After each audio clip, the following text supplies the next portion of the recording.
시청자 여러분, 오늘은 조금 신비로운 이야기를 준비했습니다. 아직도 현역으로 활동하며 여러 차례의 변곡점을 정확히 짚어온 한 예언가가 있는데요. 그가 이번에는 리플의 상승 날짜에 대한 암시를 남겼다고 합니다. 먼저 이 예언가가 과거의 어떤 장면들을 정확히 포착했는지부터 말씀드리겠습니다. 늦가을 비가 그친 다음 날 국립도서관의 보존서고가 야간 외기 도입을 앞두고 있던 때의 일입니다. 예보는 맑음, 기온은 평년 수준, 설비 점검 기록도 이상이 없다고 되어 있었죠. 그런데 예언가는 이렇게 말했습니다.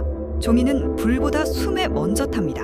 달이 서쪽으로 기울 때 바깥에 숨을 닫고 안쪽에 온기를 얇게 덧대십시오. 다음 날 새벽, 비가 갠 뒤 차가워진 서구 벽체와 아직 높은 외기 습도가 맞물리며 이슬점이 방음 패널 뒷면부터 서서히 올라왔습니다. 운영팀은 권고대로 새벽 외기량을 줄이고 제열 코일을 살짝 올려 서고 내부 표면 온도를 이슬점 위로 띄웠고 희귀본 서가 구간의 결로를 사전에 막을 수 있었습니다. 그날을 겪은 관계자들은 지금도 우연이라는 말을 쉽게 꺼내지 못합니다. 정밀 제습기와 센서가 모두 가동 중이었지만 비 뒤의 밤이라는 짧은 창에서 찾아온 미세한 온습도 역전 앞에서는 완벽하지 않았던 것이죠. 예언가가 주문한 대로 안쪽의 온기를 얇게 덧댄 덕분에 표지의 말림과 먹번짐을 피할 수 있었다고 당시 보존실은 회상합니다. 또 하나의 적중 사례가 있습니다. 여름철 집중호우가 지나간 직후 강변 정수장의 막 여과 라인이 단계 복귀를 준비하던 시기였습니다. 예언가는 이렇게 말했습니다. 물은 맑아 보일 때에 탁해집니다. 해가 기울기 전 2번의 짧은 쉼을 만들고 숨을 거꾸로 불어넣으십시오. 처음엔 상징적인 문장이라며 웃어 넘기는 이들도 있었지만 그주 오후 상류 취수원의 탁도가 표면상 안정된 뒤에야 미립자가 지연 유입되기 시작했고 세척 간격을 길게 잡은 라인에서 투과율이 급격히 떨어졌습니다. 그 말을 듣고 운전팀은 막 여과 라인에 2번의 짧은 쉼을 추가하고 역세공세 조합을 앞당겨 적용했으며 혼화 응집 조건을 미리 낮춰 플러그 응집을 유도했습니다. 그 결과 유출수 탁도는 기준치 안에서 안정적으로 유지되었고 피크 시간대의 역세 동시성도 피하면서 전력약품 사용량 증가를 최소화할 수 있었습니다. 문학적 비유 뒤에 숨어있던 메시지는 결국 지연 탁도와 선제 세척 타이밍에 대한 경고였습니다.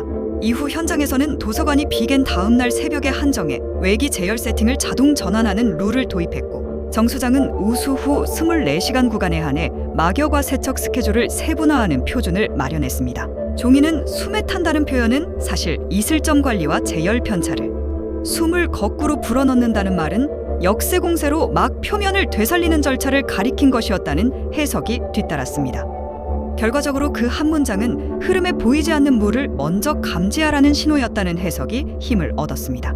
이처럼 상식 밖의 정확도를 여러 차례 보여준 이 예언가가 며칠 전 새롭게 한 가지를 언급했습니다. 물길이 다시 열린다.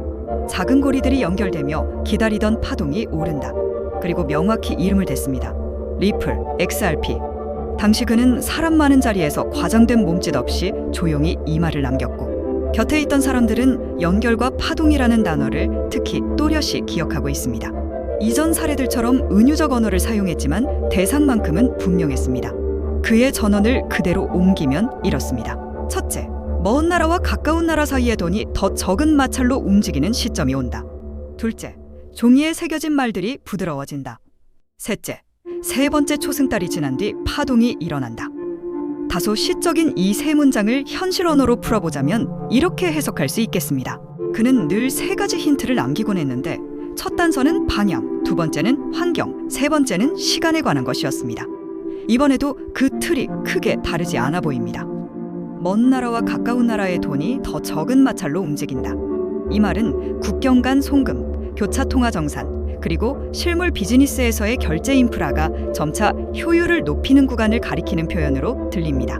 리플의 핵심 서사가 바로 빠르고 비용 효율적인 이전이기 때문에 해당 흐름이 강해질수록 XRP의 존재감이 부각될 수 있다는 뜻으로 읽힙니다.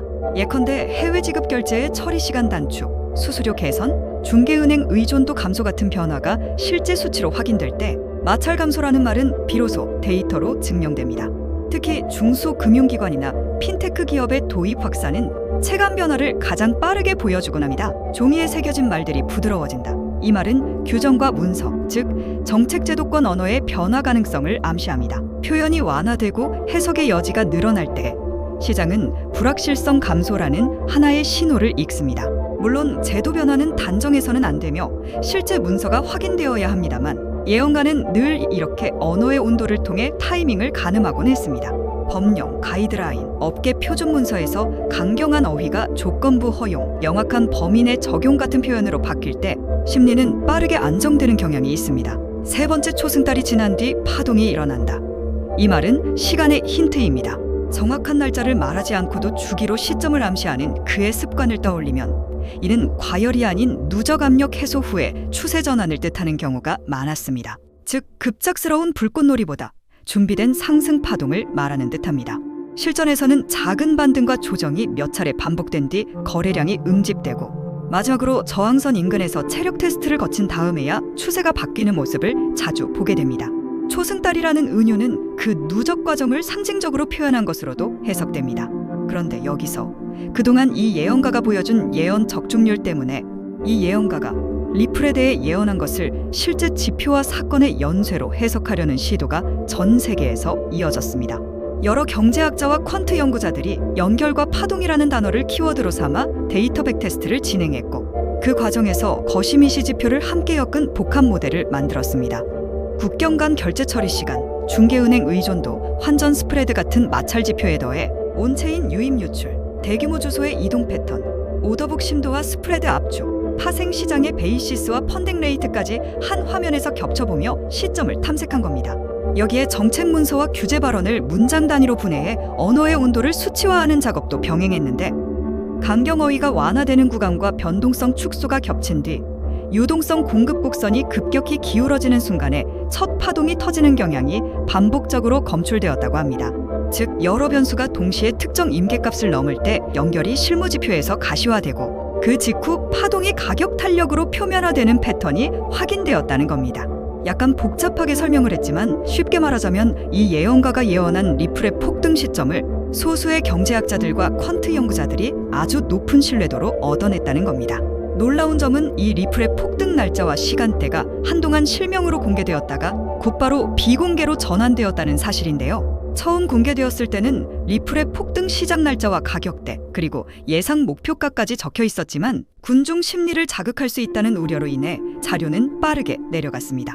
그런데 정말 다행히도 저는 그 당시에 이 예언가의 예언에 대해 흥미롭게 찾아보다가 운 좋게도 그 정보가 닫히기 직전에 리플 폭등 시점을 확인할 수 있었습니다. 그래서 오늘 그 시점을 우리 구독자분들과 나누려 합니다.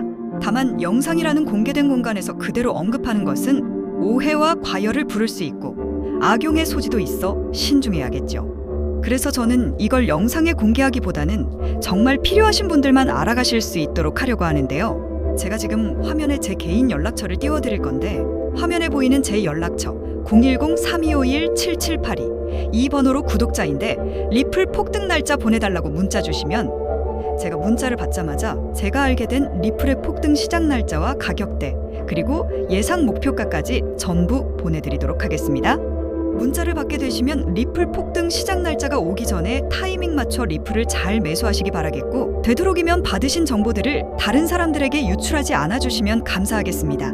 제가 어렵게 얻은 정보인데 우리 구독자분들만 사용하셨으면 해서입니다. 자, 그러면 오늘 영상은 여기서 마치도록 하겠습니다. 다음 영상에서도 더욱 재미있고 신비로운 이야기로 찾아뵙겠습니다. 감사합니다.